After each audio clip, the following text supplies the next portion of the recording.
Hello friends, welcome back to another new video. तो friends, आप सभी का काफ़ी ज़्यादा डिमांड आ रहा था कि आप मैकेनिकल डिपार्टमेंट के किसी जेई को लाओ जो कि अभी रेलवे में वर्क कर रहे हैं।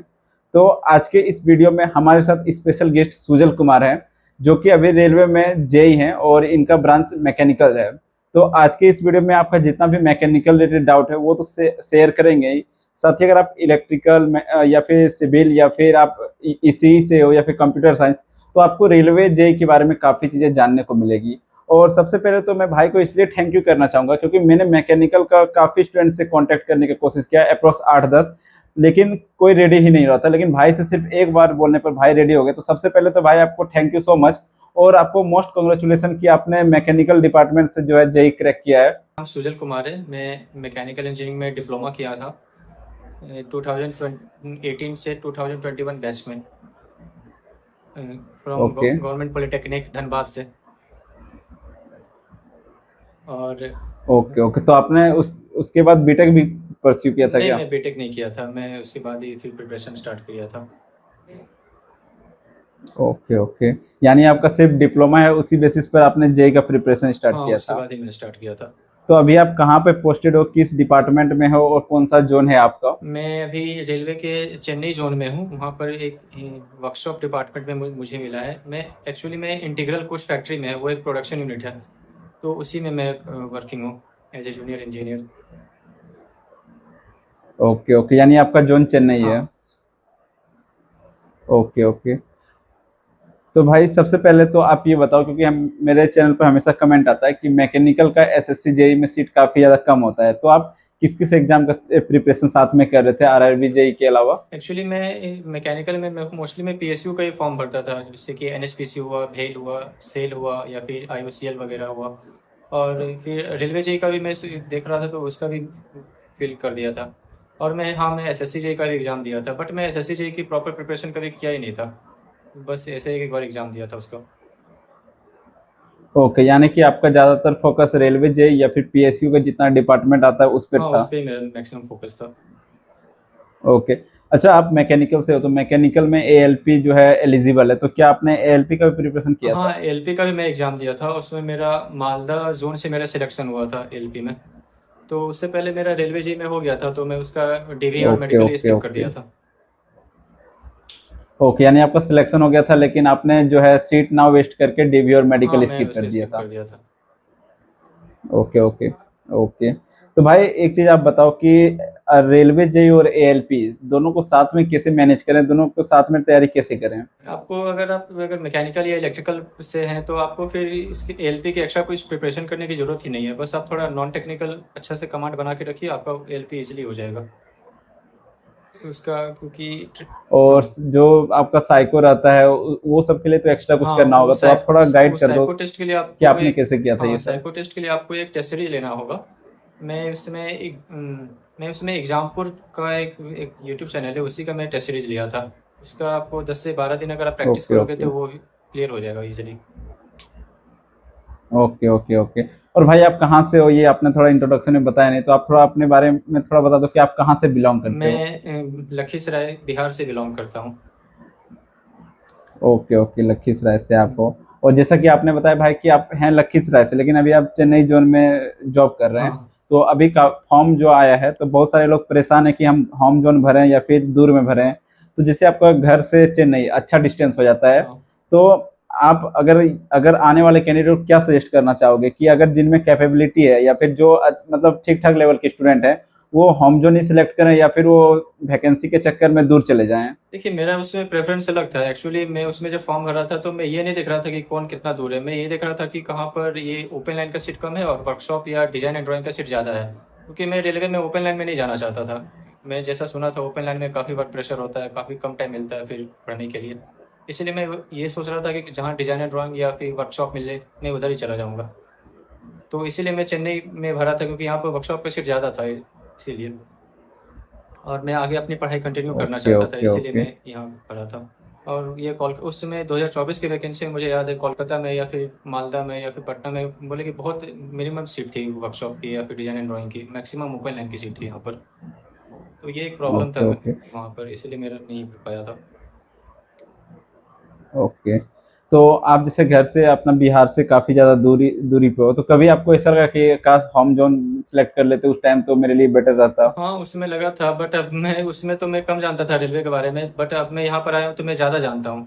तो मुझे लग रहा है कि मैं ठीक ही किया जो यहाँ भरा, क्योंकि घर के पास भी अगर ओपन लाइन मिल रहा है तो वो भी काफ़ी हेक्टिक ही है। हाँ, उससे वो तो उससे अब उससे ऑनलाइन मिल रहा है तो वो काफ़ी हाँ, ज़्यादा हेक्टिक है। तो उससे बेटर तो मैं इधर ही लगता है कि यहाँ पर मैं आगे प्रिपरेशन भी कर सकता हूँ। घर पे रख के वैसे मैं वहाँ जॉब तो कर लेता, लेकिन आगे की पढ़ाई में नहीं कर पाता। ये एक इशू हो जाता है। Okay, okay. Okay, okay, okay. तो ये टोटली आप लोग पर डिपेंड करता है कि आप कहाँ से भरना फॉर्म फिल अप करना चाहते हो। होम ज़ोन अगर आपको होम सिकनेस है या फिर आप चाहते हैं कि घर के पास ही रहकर लाइफ टाइम बिताना, तो आप होम ज़ोन सेलेक्ट करो। अदरवाइज़ आपको जॉब का ज़्यादा नीड है, तो आप जो है जहाँ पर ज़्यादा वैकेंसी है, वो चीज़ें आप देख सकते हो। हाँ। तो भाई सबसे बड़ा प्रॉब्लम यहाँ आता है कि मैकेनिकल का कहाँ से आपने तैयारी किया था? क्योंकि मैकेनिकल वालों का उतना कोई जो है बताता नहीं है कि मैकेनिकल का प्रिपरेशन कहाँ से करें। तो आपने सबसे पहले ये बताओ प्रिपरेशन कहाँ से किया था? हाँ, ये तो है, मैकेनिकल के सोर्सेज बहुत कम है। एक हम मैं जहाँ से प्रिपरेशन किया था वो एक मेक इट इजी नाम के एक चैनल है यूट्यूब में। मैं उन्हीं से पढ़ा था। हाँ। उनमें एक राहुल कोठियाल सर नाम के एक टीचर है, उन्हीं से मैं पढ़ा था। उन्हीं का कोर्स भी मैंने लिया था। वो बहुत अच्छा है मैकेनिकल के लिए। सबसे ओ बेस्ट टीचर मुझे वही लगे थे। अभी तक मैं जितना भी यूट्यूब में देख चुका हूँ या फिर कितने भी चैनल में देख चुका हूँ, या पीडब्ल्यू हो या फिर मेडी जी हो, मुझे मेक इट इजी सबसे बेस्ट लगे। Okay, okay. यानी आपने उनका ऑनलाइन कोर्स हाँ, परचेज़ मैंने किया था। उनका ऑनलाइन कोर्स परचेज किया था एक। अच्छा, अच्छा। तो भाई अब मैकेनिकल में जैसे कि सिविल में आपका 12-15 सब्जेक्ट है, तो मैकेनिकल में कोर कितने सब्जेक्ट्स हैं? मैकेनिकल में वही है 12 टू 15 की, उसमें भी उतने ही सब्जेक्ट्स हैं। उसमें भी वो एग्जाम पे डिपेंड करता है। जैसे आरबीजे में कुछ कुछ सब्जेक्ट नहीं आते, लगभग 10 से 12 सब्जेक्ट आते हैं। बाकी अदर एग्जाम्स में पूरे सब्जेक्ट्स ही आ जाते हैं। एसएससीजे में भी वैसा ही है। तो हर सब्जेक्ट का अलग अलग एग्जाम ओके, में अलग अलग सब्जेक्ट का वेटेज होता है। Okay, okay. अगर आप जो 10 सब्जेक्ट 12 सब्जेक्ट है उसमें अगर आप 4-5 इम्पोर्टेंट सब्जेक्ट बता दो जो अभी न्यू-न्यू प्रिपरेशन कर रहे हैं, वो स्टार्टिंग में वही पढ़ेंगे, तो आप कौन-सा वो 4 इम्पोर्टेंट सब्जेक्ट बताना चाहोगे? अगर रेलवे जेई का अगर आप प्रिपरेशन कर रहे हैं तो सबसे इम्पोर्टेंट इसमें प्रोडक्शन इंजीनियरिंग है, और फिर इंडस्ट्रियल हो गया, ओके, और मेट्रोलॉजी हो गया, और फिर फ्लूइड मैकेनिक्स से भी कुछ कुछ क्वेश्चन पूछ देते हैं। हीट ट्रांसफर भी है, और ओके, बेसिक थर्मोडायनेमिक्स भी थोड़े बहुत पूछते हैं उसमें। और ओके, हाँ, ओके। Strength of. अच्छा भाई आपने आप हम्म। आपने जैसे मेक इट ईजी से पढ़ा था, तो मेक इट ईजी तो ठीक है, उसके अलावा आप अगर स्टूडेंट्स को 2-3 कोचिंग और बता दो ऑनलाइन सोर्स में, जो कि आपको लगा कि हाँ, मेक इट ईजी के बाद आप सेकंड नंबर पे उसे प्रेफ़र कर सकते थे। नहीं, मैं जैसे कि देखता था, लेकिन मैं प्रिपरेशन सिर्फ मेक इट इजी से करता था, और बाकी मैं किसी और चैनल का ज़्यादा सोर्स देखा ही नहीं था। मुझे लगता था कि हाँ, इतना इनफ है, इतना में आराम से हो सकता है, इसलिए मैं उसी से बस पढ़ा था। Okay, okay, okay. बाकी भाई इससे मैं रिक्वेस्ट करूँगा कि अगर भाई के पास कोई नोट्स वगैरह हैं, तो वो मुझे सेंड कर दें, मैं आप लोग ग्रुप में सेंड कर दूँगा। और अगर आप मैकेनिकल से और कोई प्रॉब्लम है, तो भाई का अगर सोशल मीडिया हैंडल, इंस्टाग्राम वगैरह मिलता है, तो मैं डिस्क्रिप्शन में लगा दूँगा, आप वहाँ से डायरेक्ट भाई से कॉन्टैक्ट कर लेना। तो भाई आप अभी वर्कशॉप में हो, तो वर्कशॉप में आखिर काम क्या रहता है? आप थोड़ा बता दें, क्योंकि सिविल में भी कुछ-कुछ शिफ्ट वर्कशॉप में आता है, तो वर्कशॉप में काम क्या रहता है? इसके वर्कशॉप में, जैसे कि एक वर्कशॉप जो रेलवे का, ये फैक्ट्रीज एक्ट के अंदर आता है, तो इसमें आपका फिक्स ड्यूटी रहता है, और इसमें आपको ऐसा नहीं है कि 24 आवर्स का वर्क है, आपको इमरजेंसी में कभी भी जाना पड़ा हो, ऐसा नहीं है।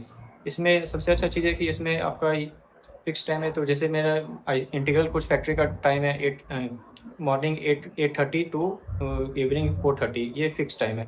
उसी उसी का सेकंड बैच का नाइट शिफ्ट भी होता है, बट नाइट शिफ्ट रेयरली होता है, मोस्टली डे शिफ्ट ही होता है इसमें। और इसका वर्किंग है कि वीक में जैसे 6 डेज इसका वर्किंग है, जिसमें सैटरडे को हाफ डे होता है इसमें। ओके, ओके, ओके, ये एक ओके। अच्छा चीज़ है। और वर्कशॉप और का संडे जो छुट्टी सबसे रहता है। खास चीज़ एक होता है कि इसमें इंसेंटिव मिलता है। और हाँ, ओके, ये किसी भी बड़े डिपार्टमेंट में नहीं मिलता है, चाहे डिजाइन एंड ड्राइंग हो या डीएमएस हो, ये सिर्फ वर्कशॉप में मिलता है। और ये इंसेंटिव इंसेंटिव किस टर्म मतलब किस लिए मिलता है? इंसेंटिव देखिए कि इसमें इसलिए मिलता है ताकि वर्कर्स लोग अच्छे, मतलब कि फास्टली काम कर सकें। स्पीड में काम, work okay, work okay, okay. Production output बढ़ाने के लिए इंसेंटिव दिया जाता है। मंथली टारगेट को अगर उससे पहले अचीव कर लेते हो तो और इंसेंटिव और बढ़ जाता है। इसीलिए इंसेंटिव दिया जाता है ताकि वर्कर्स में मोटिवेशन बना रहे। और ओके, ओके, ओके। ये इंसेंटिव अप्रोक्स इंटीग्रल कुछ फैक्ट्री में 7,000 टू 14,000 के बीच में मिलता है। वो शॉप टू शॉप डिपेंड करता है कि ओ शॉप में कितना वर्कलोड है, उस हिसाब से। Okay, okay. अच्छा भाई, आप तो ये वर्कशॉप में वर्क कर रहे हो, और ये आपने बोला कि डिपार्टमेंट काफी अच्छा है, छुट्टी वगैरह का कोई हाँ इशू नहीं है, वो क्योंकि संडे को भी छुट्टी है और हाँ Saturday half half day working हाँ है। तो अभी बहुत सारे लोग मैकेनिकल का फॉर्म फिलअप करेंगे मैकेनिकल ब्रांच हम्म। से। तो आप पोस्ट प्रेफरेंस में उनके लिए क्या बोलना चाहोगे कि वो मतलब फर्स्ट प्रेफरेंस क्या रखे, सेकंड, थर्ड, फोर्थ? आप थोड़ा अगर सीक्वेंस में आपको याद है तो आप थोड़ा बता दें। अगर आप मैकेनिकल से हैं तो फर्स्ट प्रेफरेंस में तो डीएमएस ही डालिए, डिपोटेड मटेरियल सुपरिटेंडेंट। फिर सेकंड में आप ओके। डिजाइन एंड ड्राइंग डाल सकते हैं, क्योंकि उसमें ऑफिस जॉब होता है और उसमें मतलब कि आपको फील्ड में जाना ही नहीं पड़ता है, सीधा 9 to 5 जॉब है, फिर सैटरडे को भी ऑफ रहता है उसमें। और थर्ड में आप वर्कशॉप को ही डालिए। फिर फोर्थ में आप ये ओके। डीजल सेट डाल सकते हैं। और भी और फिफ्थ में आप कैरिज एंड वैगन डाल दीजिए, और लास्ट में हम कहेंगे कि इसमें डाल दीजिए ट्रैक मशीन में, क्योंकि ट्रैक मशीन सबसे वर्स्ट जॉब मानी जाती है रेलवे की। इसमें क्या है कि मंथ में आपको 21 डेज हाँ आपको वहाँ ट्रैक में ही रहना पड़ता है, फिर बीच में घर भी नहीं जा सकते हैं। तो ओके ये ओके ओके। है। अच्छा भाई, कुछ कुछ पोस्ट होते हैं जो इलेक्ट्रिकल मैकेनिकल इसी के कॉमन रहते हैं, तो वो कौन कौन से पोस्ट हैं आप? हाँ, जैसे कि ये तो कोर मैकेनिकल डिपार्टमेंट के पोस्ट हो गए, और जो इलेक्ट्रिकल में भी पोस्ट होते हैं जैसे कि टीआरएस हो गए, टीआरडी हो गए, फिर ईएमयू हो गए। ये सब जो होते हैं इलेक्ट्रिकल के कोर पोस्ट हैं। इसमें मैकेनिकल वाले भी एलिजिबल होते हैं और इलेक्ट्रिकल वाले और इलेक्ट्रॉनिक्स वाले भी। तो तीनों तीनों ब्रांच के लोग इस पोस्ट पे मतलब कि कॉम्पीट करते हैं। और इसी तरह ओके। इलेक्ट्रॉनिक्स में। अच्छा, जो जनरल सर्विस रहता है, हाँ, वो जनरल सर्विस में सिर्फ इलेक्ट्रिकल वाले हैं या फिर मैकेनिकल वाले भी सब एलिजिबल हैं? लोग एलिजिबल हैं। जनरल सर्विस में इलेक्ट्रिकल, मैकेनिकल, इलेक्ट्रॉनिक्स तीनों एलिजिबल हैं। Okay okay. तो भाई मैं आपसे एक और फिर से रिक्वेस्ट करता हूँ, जैसे कि आपने बोला DMs, design drawing workshop, diesel shed, carriage and wagon और ट्रैक मशीन, तो एक बार आप सारा डिपार्टमेंट जो होता है, जैसे ये आपका जो भी डिपार्टमेंट हो गया, जो इसमें तीनों डिपार्टमेंट एलिजिबल है, अगर उस सीक्वेंस में अगर हो सके पॉसिबल तो आप एक लिस्ट मुझे बनाकर भेज देना, मैं स्क्रीनशॉट लगा दूंगा, क्योंकि मे बी अभी आपको उतना माइंड में नहीं होगा। तो आप थोड़ा हमको लिख के या फिर आप हमको थोड़ा सेंड कर दीजिएगा व्हाट्सएप में, मैं एक टेस्ट के साथ यहाँ पर लगा दूंगा, और बाकी जो भी स्टूडेंट्स कैंडिडेट है उन्हें दिक्कत ना हो। अब भाई इतना बात हो गया, तब एक क्वेश्चन आ रहा था, मतलब ये कॉमन क्वेश्चन है कि सीबीटी वन का पहले तैयारी करें, क्योंकि आरआरबी जेई सीबीटी वन और एसएससी जेई या फिर जितना टेक्निकल एग्जाम होता है उससे सिलेबस बिल्कुल हटके है। तो लोग ये बोलते हैं कि पहले हम टेक्निकल पढ़ें या पहले हम मैथ पढ़ें, साइंस पढ़ें, तो सीबीटी वन का पहले तैयारी करें या सीबीटी टू का तैयारी करें, दोनों साथ में करें? उससे पहले भाई आप एक बार अपना CBT one and CBT two का मार्क्स बता दें। मेरे सीबीटी वन में मेरे मार्क्स से मैं जब एग्जाम दिया था तो मेरे आंसर की में 76 थे, जो मेरे इंक्रीज होकर के 85 हो गए थे ओके ओके, यानी नॉर्मलाइजेशन के आपका बाद। नॉर्मल, यानी आपका टफ शिफ्ट में होगा। हाँ, मेरा टफ शिफ्ट में था। हाँ ठीक है। और फिर मेरे सीबीटी टू में मेरे मार्क्स 115 थे अप्रॉक्स। ओ, हाँ, 115 मार्क्स थे। ये नॉर्मलाइज था 115? हाँ, ये नॉर्मलाइज था। Okay okay okay. तो अब ये भाई आप बता दो, क्योंकि आपका स्कोर तो काफ़ी अच्छा है, अगर 100 में 85 आप स्टूडेंट समझ सकते हैं, उसमें भी 15 जीके जीएस आता है, तो 100 में 85 करना एक्चुअली खुद क्या में था एक कि बड़ी मैं बात है। मेरा और भाई टेक्निकल आप ये पहले से बता दो बहुत कि अच्छा था, सीबीटी वन मुझे एंड बस डर सीबीटी लग टू रहा का था। हाँ भाई। एक्चुअली मेरा जो था टेक्निकल पोर्शन मेरा पहले से काफ़ी अच्छा था। यहाँ एग्जाम, रेलवे का एग्ज़ाम देने से पहले तो मुझे पता था मैं टेक्निकल में तो मैं आसानी से क्लियर कर लूँगा, बट मुझे नॉन टेक का मुझे उतना अच्छा नहीं था, खासकर जीके और जीएस पोर्शन का। तो मैं जीके और जी तो मैं जब मैंने जब फिलअप किया तो उसके बाद मैंने जीएस और जीके को अच्छे से पढ़ना शुरू किया था। मतलब पहले थोड़ा बहुत जानता था, बट उसके बाद फिर मेरे दिन भर वही पढ़ता था, केवल नॉन टेक्निकल पढ़ता था, मैथ्स, रीजनिंग, जी और जीके और जीएस को ही।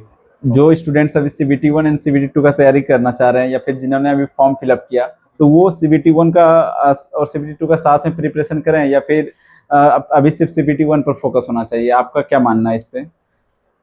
देखिए, अगर आपका टेक्निकल अगर उतना वीक है तो आप मैं कहूँगा पहले आप अपना टेक्निकल पोर्शन को स्ट्रॉन्ग कीजिए, क्योंकि वही है जो आपको क्या कहते हैं फाइनल सिलेक्शन दिला सकता है। क्योंकि नॉन टेक्निकल तो बस एक पुशअप की तरह होता है कि हाँ, हल्का सा पुश कर दिए सिलेक्शन में, लेकिन मेनली तो टेक्निकल है। अगर आपका टेक्निकल वीक है तो अपना टेक्निकल पहले स्ट्रॉन्ग कीजिए, उसके बाद फिर सीबी टेक्निक नॉन टेक में जाइए। अच्छा अच्छा। हाँ, ये और मैं भी अपने वीडियो में कहता हूँ कि आप दिन में हाँ 4 से 5 घंटा नॉन टेक को दो, क्योंकि बहुत ज़्यादा इनफ है 5 घंटा, और आप 4 से 5 घंटा टेक्निकल हाँ रिवाइज करो, क्वेश्चन प्रैक्टिस करो, क्योंकि भाई अभी के टाइम में 10-12 घंटा पढ़ना ही होगा, उसके अलावा कोई उपाय नहीं हाँ, है। वो तो है ही, और उतना तो करना ही पड़ता है, खासकर जब एग्जाम नज़दीक है, मेंस का पेपर है, तो उतना तो आपको मेहनत करना ही होगा। Okay okay okay. और भाई यहाँ तो पर जैसे भाई ने बताया कि आरआरबी जेई और एएलपी दोनों क्रैक किया है, तो भाई को अच्छा खासा आइडिया है, और आपने सुन भी लिया कि भाई का 100 में 85 मार्क्स है, तो यहाँ पर भाई को टेक्निकल का भी मैंने हाँ भाई। मैंने मैंने रेलवे जेई तो इससे पहले मैं 2 एग्ज़ाम और क्रैक कर चुका था। सेल में ऑपरेटर कम टेक्नीशियन, वो मैंने 2024 में क्रैक किया था। और उसके बाद 2025 में मैंने हेल्थ सुपरवाइजरी ट्रेनिंग भी क्रैक किया था, और ये मेरा फोर्थ एग्ज़ाम है जो मेरा क्रैक हुआ था रेलवे जेई का। हाँ, तो मेरा टेक्निकल पहले से बेटर था, तो इसलिए मैं रेलवे जेई के लिए बस नॉन टेक पढ़ा था। मैंने इसके लिए एक्स्ट्रा टेक्निकल कुछ किया नहीं था। वो मुझे पता था उतना से तो हो ही जाना चाहिए। Okay okay okay okay. तो भाई ने यहाँ पर सारा चीज़ मैकिट इजी से किया था। तो आप, बहुत सारे लोग पूछ रहे थे ये मैकेनिकल का कोई कोचिंग बताइए, तो आप जो है मैकिट इजी को एक बार देख सकते हो, यूट्यूब पर भी उनका चैनल है। तो भाई हाँ, आज का, हाँ बोलिए। भाई, तो आज का यही सारा क्वेश्चन था जो कि टेलीग्राम में मेरे आया था। बाकी भाई, आप जो अपकमिंग स्टूडेंट्स हैं जो प्रिपरेशन कर रहे हैं, जिनका कुछ मार्क्स से छूट जा रहा है, या फिर जो अभी बिगनर्स हैं, उनके लिए आप क्या कहना चाहोगे? अगर आप स्टार्टिंग से प्रिपरेशन करना चाह रहे हैं तो हम कहेंगे कि आप मैकेनिकल से हैं तो आप मेक इट ईजी का एक फुल कोर्स ले लीजिए। वहाँ से आप सारे सब्जेक्ट को सिलेबस वाइज पढ़ते रहिए, उसका मॉक टेस्ट लगाइए। और ये यूथ कंपटीशन टाइम से एक बुक आता है, उसमें हम्म। मैकेनिकल के प्रीवियस ईयर क्वेश्चन दिए हुए रहते हैं, उसको आप अच्छे से प्रैक्टिस कीजिए। और ओके ओके। फिर डेली मॉक टेस्ट, और सबसे बड़ा चीज़ होता है रिवीजन करना, क्योंकि टेक्निकल में आप एक बार तो पढ़ लेते हैं, ये जो 12-13 सब्जेक्ट जो होते हैं उसको एक साथ बांध के लेके चलना, ये थोड़ा सबसे ज़्यादा मुश्किल होता है। मुझे भी स्टार्टिंग में इसमें प्रॉब्लम हुई थी। बट मैं क्या करता था कि मैं मॉर्निंग में एक सब्जेक्ट पढ़ता था 40 to 45 मिनट्स तक, फिर इवनिंग में मैं एक सब्जेक्ट पढ़ता था, और इसी तरह मैं रेगुलर करता था। फिर अगले दिन दूसरा सब्जेक्ट, उस तरह मैं शॉर्ट नोट्स बना लिया था मैं सारे सब्जेक्ट्स का, और उसी को मैं रिवाइज करते रहता था। उससे मेरे सारे सब्जेक्ट कंबाइन रहते थे, बांध के लोग चलते थे। Okay okay. तो भाई ने भी यहाँ 2 से 3 साल दिया, 3 साल अप्रोक्स दिया है, तब सिलेक्शन हुआ है। तो सिलेक्शन एक दिन या एक रात में नहीं आता, एक साल में नहीं, आपको थोड़ा टाइम देना है, फिर आपका सिलेक्शन। भाई ने बताया कि 3-4 भाई का एग्जाम क्लियर हुआ, तो आप एक बार टाइम दो, एक बार आप थोड़ा मेहनत कर लो, उसके बाद सारा एग्जाम आपका क्रैक होता जाएगा। क्योंकि सिलेबस वाइज कहीं ना कहीं सब में 70-80% कॉमन होता है, बस 10-20% के लिए आपको मेहनत करना पड़ता है। बाकी तो आपका, जैसे टेक्निकल हो गया, एक बार अगर आपका टेक्निकल स्ट्रांग होता है तो आप कोई भी टेक्निकल एग्जाम क्रैक कर सकते हो। और भाई, जो लोग कुछ नंबर से छूट जा रहे हैं, या फिर उनका लक खराब है, या फिर जोन गलत सेलेक्ट होने के कारण पिछले बार नहीं हो पाए, उनके लिए आप क्या कहना चाहेंगे? कुछ देखिए, गोल्डन टिप्स दे दें, या ये फिर। देखिए, हम एक्चुअली ये जो फेज होता है ना, एक नंबर से चूक जाना, 2 नंबर से चूक जाना, एक फेज ही होता है। वो हर हर किसी की लाइफ में आगे आता है। वो मेरे लाइफ में भी था कि हाँ, 1 नंबर से छूट जाता है, 2 नंबर छूट जाता है, बहुत बुरा लगता है। बट आपको रेगुलर करते रहना है, कि आप समझिए कि आप बहुत ही नज़दीक है, बस थोड़ा सा और एफर्ट मारे तो हो सकता है। तो वो कोई बड़ी बात नहीं है, वो सबके साथ होता है ये।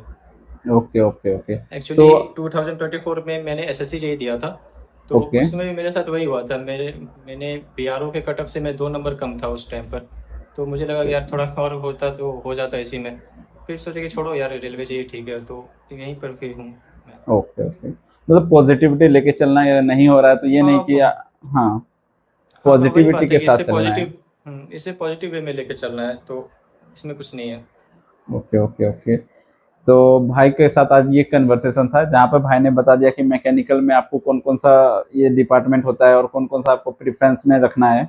साथ ही भाई ने कहाँ से प्रिपरेशन किया था, और भाई का CBT 1 और CBT 2 में अच्छे मार्क्स, 85 मार्क्स CBT 1 में था। तो ये कन्वर्सेशन था मैकेनिकल जेई के साथ। तो भाई, आपको थैंक यू सो मच, और आपको फिर से कॉन्ग्रेचुलेसन, और आई होप कि आप आगे भी जो भी एग्जाम का प्रिपरेशन कर रहे हो, आराम से आप क्रैक करो। तो आज के इस वीडियो में बस इतना ही, मिलते हैं अगले न्यू वीडियो में। आप कमेंट करके चले जाना कि आपको अगला इंटरव्यू किस डिपार्टमेंट जेई के साथ देखना है। तो मिलते हैं अगले न्यू वीडियो में।